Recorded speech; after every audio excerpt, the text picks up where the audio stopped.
Alright, good afternoon everybody. We are live and alive sa ato nga page makaroon sa Rotary Club of Metro Calibo in District 3850. Makaroon nga bugan ay gina-celebrate o ginatawag ang Mental Health Month. Last week actually, our president or Rotary International President Gordon Mackley celebrated the Mental World Day. So daya nga nga adlaw, daya nga bugan ay kami man iya sa Rotary Metro Calibo in the Philippines is also celebrating the same because one of the goals ng ating Rotary International is also to be aware of our mental health wellness. So this afternoon we invited an expert. Here we have Luwani, an expert on the guidance counseling and sa mental wellness. We would like to tell Luwani to say, Luwani, can you say something and say hello to our audience right now? Hello, Max. Thank you so much. So, hello, everyone. Good afternoon. This is very timely because October is the month wherein we celebrate mental health awareness. And for this year, the theme actually is Our Mind, Our Right. So, good afternoon, everyone. And thank you to Rotary Calibo for inviting me here. Yes, you're very much welcome. Again, you're watching live sa Rotary Club Metro Calibo na page. Please try to comment below and share mo kami. Share nyo kami dyan. This is live. Wala kaming script, spontaneous. So, yes. Parang magkakapilang kami pero wala kaming kapi ngayon dito. It's more of a chit-chat. Chit-chat lang talaga siya. And on the background, we have of course, bago yung ating mga guests, we have the President of Rotary Club of Metro Calibo, si Sir Ace Tandon. Ayan. Shot behind the scene. Okay. And Luwani will introduce our guests. We have here, of course, beside you is Yvonne. Yes, a former student, now a professional. Then we have here Miss Teresa. Teresa is a parent. Yan, mamaya, magtatanong tayo sa kanila. Of course, our President, Ricky Molo, this year, the Hope Creating President. And of course, beside this also a fellow Rotarian, si Lorraine, from the healthcare professional naman siya. So, let's start with, perhaps with Yvonne. Yvonne, kamusta ang ating karanasan ng pandemic? So, past pandemic, ma'am, has been really tough for us as a student, and especially for me as a student leader. So, with regards to mental health, ma'am, I am taught to be resilient. Not just on managing my own personal mental health, ma'am, but also on how to manage how other people affects me as a student, especially that I am focusing on an advocacy or an activity, and then we have to work together. So, may time po na hindi lahat nagkakasundo-sundo. So, with that, I am like focused to be well, especially on myself. Siyempre, hindi lahat ng tao na nasa paligid mo is nakakaintindi sa'yo. So, on that time, I have question, if I am the one who is always understanding other people, then kung sino din po kaya ang makakapag-leader sa akin? Especially that we are, as student leaders, we are expected na dapat naiintindihan mo yung mga bagay-bagay, yung mga estudyante sa paligid. So, yun po yung mga big challenges na naranasan ko during the pandemic. Wow! And how are you today? I am well, of course, with the guidance also of our guidance counselor. Oh, Because she is from Aklan State University and I am from Aklan State University. And during the pandemic, ma'am, is that our guidance counselor under the GCSO is the Guidance and Counseling Service Office. So we have been provided mental health awareness campaign. Yun, may regular kayo na talk or chat. And before the pandemic, Guidance Office is known to be kinatatakutan na opisina ng mga students. And you know, it's a blessing in disguise also. Of course, it's difficult. However, during the pandemic, na-realize ang need ng mga guidance counselors and why there are guidance offices in schools. And it was not also easy for us to address the needs of the students. It's because one of the most difficult things to address is the emotional and the mental health and the psychological issues of a person. And I am glad to know from you, Yvonne, that we were a big help to all of you. And now that we are in the post-pandemic, we are still, you know, very, very active in advocating mental health because the effect of pandemic is not easy. Tama yung sinasabi ng World Health Organization that the effect of pandemic is long-term. And gayon pa lang namin na-experience yung mga emotional and psychological issues na naglalabasan because of the 2 years confinement of our young people inside the four walls of their homes. Wow. So there's a difficulty in the transition period from the pandemic na nakakulong ang mga tao at ngayon is lumalabas na naman na nagiging normal na naman ang lahat. May mga students talaga, may mga tao na hirap mag-cope. I'm glad that you are resilient enough because there are strong kind of people and there are people who has difficulty in coping. Galing. So, mamaya balikan ka namin, ano? Yeah. So, thank you for that, Luani. Alam ko na masigasig ang Aklan State University sa mga mental health awareness campaign. Dako tayo kay Neresa, parent. As a parent. Can you help us understand, Neresa, your role as a parent to your kid? As a parent, I may say the pandemic might be the toughest, as of this time, the toughest time of our lives. Since I am a parent of a special child, because my son was diagnosed with autism at the age of 1 year and 8 months. So we have started our therapy at the age of 2. So, pandemic siguro ang pinaka victorious na laban, kumbaga, that we have survived. So kung para sa akin as a parent, I was the first na siguro sa loob ng bahay. So ang mga bata at first hindi nila naranasan or wala pa silang insights kung ano ba ang pandemic. Hindi pa nila nakikita ang clear picture ng sitwasyon. But as a mother, as a parent, as a teacher, I was also a teacher before. As a teacher and as a parent, ako ang unang tinamaan. That imagine, 2 weeks siguro kami news blackout. Nagka-news blackout kami dahil ayokong makarinig na may nagkaroon na may datamaan ng COVID. Ayokong makarinig na may mga nagsasuffer na. So, I am very scared na mangyari yun sa akin, sa pamilya ko, especially sa mga anak ko. So, I told myself, I prayed hard. I told myself that God, kung mag-give up ako, kung bibigay ako ngayon, sino ang titingin sa mga anak ko and will take care of them. So, first na pinatibay ko talaga yung sarili ko, and then nag-start kami yung parang normal ang lahat. Normal lang. And then parang doon nag-start na akong sa kanila mag-introduce ng mga activities, household chores, kumbaga ginawa na lang naming normal. May mga games kaming ini-initiate sa bahay, and then may mga art activities na kahit ano lang para may mga movie marathon para kumbaga normal. So siguro tayong parents na lang ang magkaroon ng initiative na if everything or if something is not normal, tayo na lang ang gumawa ng paraan na maging normal ang lahat. And then huwag siguro tayo magpa-apekto dahil ang kids, ang mga bata, sa parents sila humuhugot ng lakas eh. So kung bibigay tayo, so wala na. So luckily we survive, and madali lang din ang coping. Pero pagdating sa labas, parang mahirap sa kanila. The first time na na-experience na lumabas at nakakita ng outside world, kumbaga, another experience na. So, si Luani is also a parent, no? Siguro makarelate ka naman kay Neresa.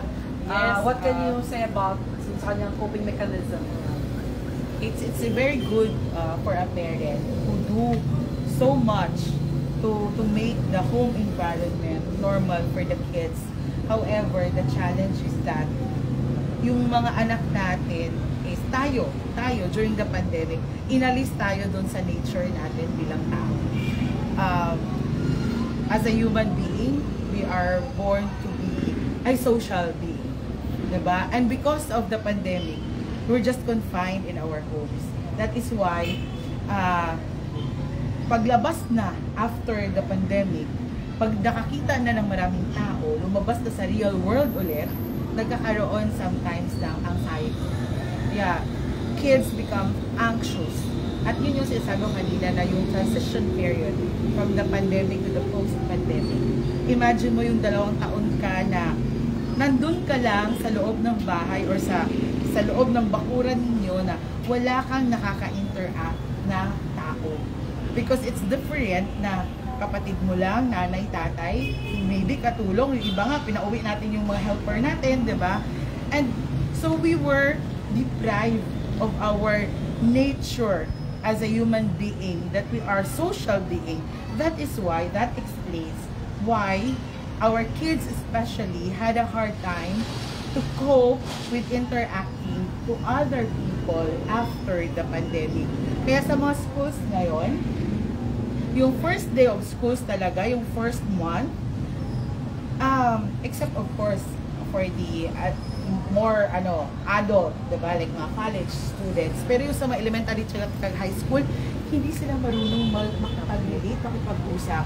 They cannot even talk normally sa kaklase nila. Yung nahihirapan, parang hindi mo alam kung natatakot, nahihiya. Pero nandun talaga yung struggle sa mga teachers kung paano sila gumawa ng mga activities para yung mga bata is magkaroon ng normal interaction inside the classroom. Kasi nga, of course, imagine mo yung 2 taon na nandun lang sila sa bahay at sa bakuran nila. Okay lang kung naitatakas natin na naipapasyal sa beach, diba? We find our ways. Kaya believe talaga ako sa mga parents na gumagawa ng paraan na maging normal kahit paano ang sitwasyon. And here we are now in the post-pandemic era. So, ang struggle naman ng karamihang mga parents, especially dun sa mga bata na may mga anak na elementary and high school, is yung idea nila ng interpersonal relationship. Kasi nga, it was really affected by our situation during 2 years that we are just confined in our homes. So, yun yung tanong ko, kamusta naman ang interpersonal relationship natin? Kasi talagang apektado yun, di ba? Yes. So, Megs, Itanong natin yan sa sunod natin na guest, of yeah, course. sa teacher. Kay Teacher Ricky, kasi aside sa teacher siya, meron din siyang sariling tutorial center. Yes.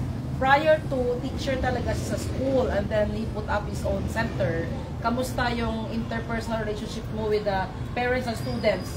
Lalo yung mga estudyante, syempre, meron tayong mga, what we call this, yung mga able children, at saka the other side, na parang minsan kailangan ng guidance talaga. Mga children with special children needs. with special needs. Oh, yung with mga special ganun. accommodation So, na kamusta kailangan. naman?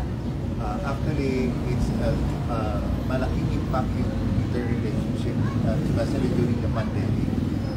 Most of the time, kasi, di ba, we have a lockdown.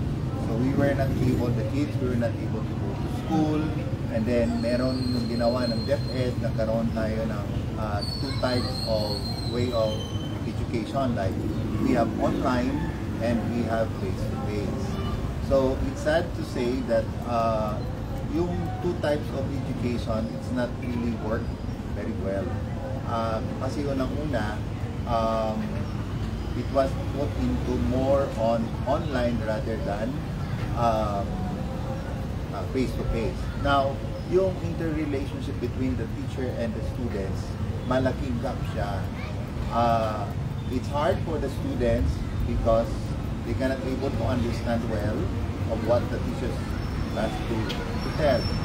Secondly, yung isip ng ating kids, hindi na sila normally na nakakaisip ng normal kasi meron silang doubt na if they are going to attend the class physically, might they have a feeling na they will become touched by the COVID.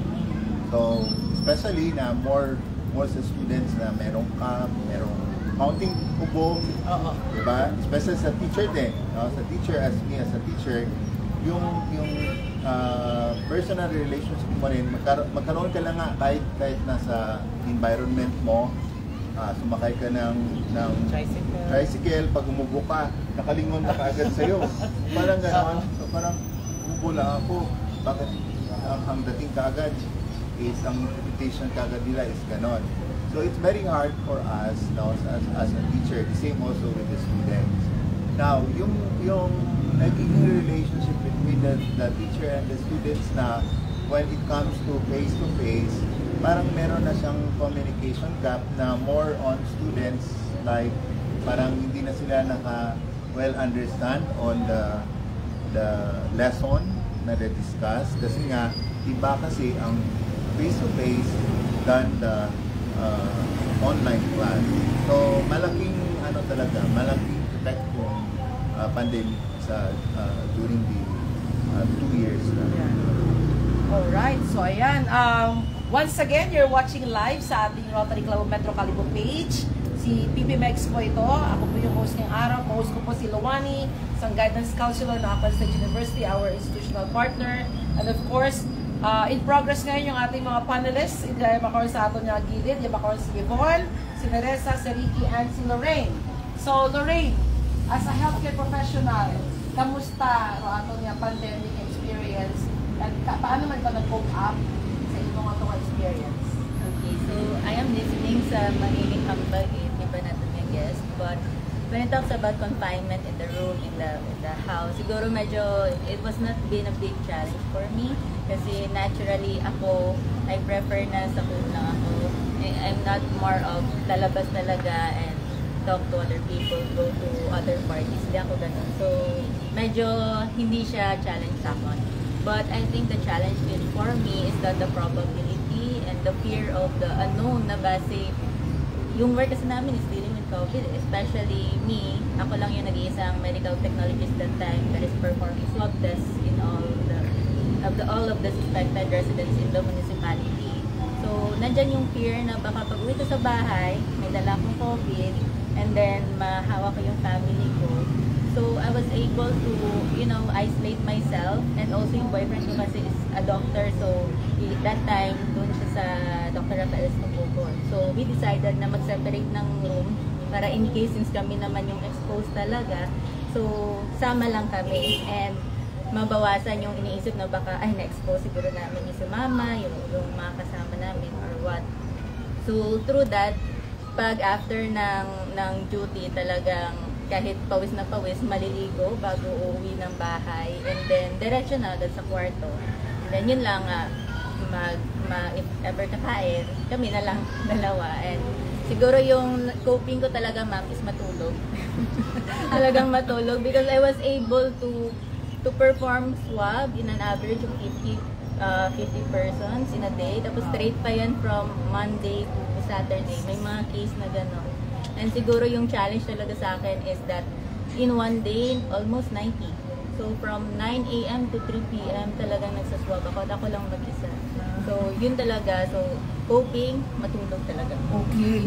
Ay, confirm natin, Luwani, okay ba yun? Okay ba yung matulog na lang, pagka talagang... Yes, because when you are sleeping, that is the ultimate self-care and me time. Yeah. And sleep is the time where your cells will regenerate and everything in you is regenerated. So, ang mga taong deprived of sleep, actually, sila ang mas stressed. Oo. Kaya, kung napagod at kailangan matulog, minsan nga, di ba, ang sabi, it's okay pa na hindi makakain basta makatulog. Yeah. Energized. And sometimes fasting helps also. When you fast and you sleep, then your body fully recovers. Diba, Yvonne? Kasi yung mga estudyante natin, they are sleep deprived. That's why they are so stressed. And that's the problem because ang dami nilang tasks sa school kung may mga extracurricular activities pa. So they are so sleep deprived. Kaya mas sila, prone sila na magka-anxiety, and yun, mangarag. Kaya good for you, Tama, Lorraine, na talagang you find sleep as your means of coping. Oh, so tama yung ginawa ko din yun. Matulog talaga. Pag walang ginagawa, kasi ayoko yung manood ng TV, katulad ni Teresa. I stopped watching TV. I stopped browsing the Facebook. Kasi parang on the first month, rather ng pandemic, parang left and right, may namatay dito, may sinusipin. Sabi ko, what's happening? So parang, di ba nakaka-affect din sa'yo yun? Yes. So what I did, tama yun, natulog ako na natulog. Until such time, tumawag yung mga pare, maghahakid na daw kami. And doon then, naging ko yung coping mechanism na mag-community service. Halos everyday. Sa awa naman ni Lord, hindi naman tayo na-COVID. But syempre, nagkaroon tayo ng mga trace tayo. So, meron ka mga 10 days to 14 days na bakasyon. Bakasyon ang tawag ko doon. Tapos, atag ka na. Kailan ako lalabas? So, yun yung coping ko rin na maging busy. At pag walang ginagawa, matulog. At saka, nagpapaplay ako ng Christian song sa kwarto. Kahit na maingay yung TV sa labas, kasi hindi rin pwedeng walang TV. Kasi yung mother ko manood ng TV, telenovela, news. Pero ako yung coping ko is, mas makinig ako doon sa Christian songs na meron akong piniplay. At saka paggabi na yung, alam mo yung pang spa, pinig ko na sa spa ako. So, meron akong mga instrumentals. So, hindi ko na-feel masyado, except nung sa first talaga na month, na talagang, ako, yung parang aligaga ka na, may namatay na naman, si ganyan na naman. So, parang talagang ang hirap. So anxious. Anxious yun. Naging anxious ako doon. So, aside dun sa sleep, busy ako dun sa hakid, sa community service, non-stop. Wala kami, pati yung Red Cross, pinasok na yung bakuna, sumama na doon para lang talaga maging busy pati yung mind, So, ayan. So, there you are, folks. Ito pinag-uusapan natin is kung ano yung nangyari ng pandemic at paano nag-cope up at ina-affirm at kino-confirm natin guidance kung tama ba yung ginagawa namin? Pwede ba ito? And all that. So, may sinian? Yes, go ahead. Go ahead. And bakit natin pinag-uusapan to? Kasi yung iba nagre-react na ayaw na nila pag-usapan yung nangyari. Yun kasing hirap sa mga Pinoy. Our memory is so short that we tend to forget the lessons that we have learned. Why we need to talk about what had happened during the pandemic. Hindi para balik-balikan yung hindi magandang nangyari, but to remind us of the lessons that we have learned. Na hindi kasi maganda, nakalimutan na lang natin lahat yon because the pandemic brought us so many realizations of what is life is all about, what really matters in life. Pandemic taught us of the meaning and the essence of life. Na ang buhay pala ay it's not about the material things. During the pandemic, we realized that we only need simple things in life. So, pinag-uusapan namin to ulit to remind each and every one of us the lessons that we have learned during the pandemic. Ayun. So, thank you very much, Luwani. Meron tayo nanonood. AJ, ang aming secretary ito sa Manila. Live and alive. How are you there? So, siguro, dyan lang tayo, kasi ito naman sharing ng actual experience. Actual natin na naging karanasan nung pandemic, kung paano nag-cope up. So, hopefully, nakahelp yun sa mga tao na okay lang pag-usapan. Di ba, Luwani? Yes. Okay lang pag-usapan kasi nga, walang time nung time ng pandemic tayo-tayo lang, And, it's okay to talk about it every now and then. Yun nga sabi ko, to remind us of the lessons that we have learned during the pandemic.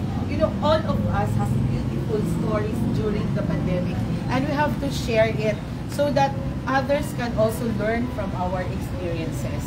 And of course, with the pandemic, we became more kind and humane, more considerate, and more understanding. And this Mental Health Month, let us be reminded that we should stop the stigma. Let's talk about our mental health. Let's talk about our emotional concerns. Let's talk about our feelings. Because sometimes, not talking about it would deprive us for the opportunity for us to become better person. Because, we are repressing our emotions. So, the more we talk about it, the more we find solutions to the many questions that we have in ourselves. So there you are. That's it. Thank you, Luwani. Thank you, Yvonne, Teresa, Ricky, and Lorraine for participating. And before we stop this, kasi umuulan na kami dito, we continue this live with the plugging. Right now, nandito po sa Museo Taclan, yung ating venue. Thank you very much, Miss India, and the whole Museo Taclan. I'm actually holding now a painting. Nagra-run po yung aming painting ng Pinta ng Pag-asa dito po sa Museo Taclan since September 29 until October 28. So dito lang po sa likod nakikita niyo yung mga painting ng kabataan namin. Lorraine is also a painter. Doon sa gilid sa likod ni Yvonne. Kasama ba yan, Lorraine, no? Yeah, Ayun. Lorraine. At saka marami na rin kami na benta. The process will go to the artists at para sa mga kailangan nila at sa ating mga special people, children with special needs. So, come by, visit Museo Taclan, and of course, padayin kita sa atong pagpangabuhi maya. At syempre, magsimba, magpangadji, at magpakabuhat. Di ba yan? Yes, I agree. And let's continue to create hope in the world. Bye, everybody! Bye! God bless! Take care.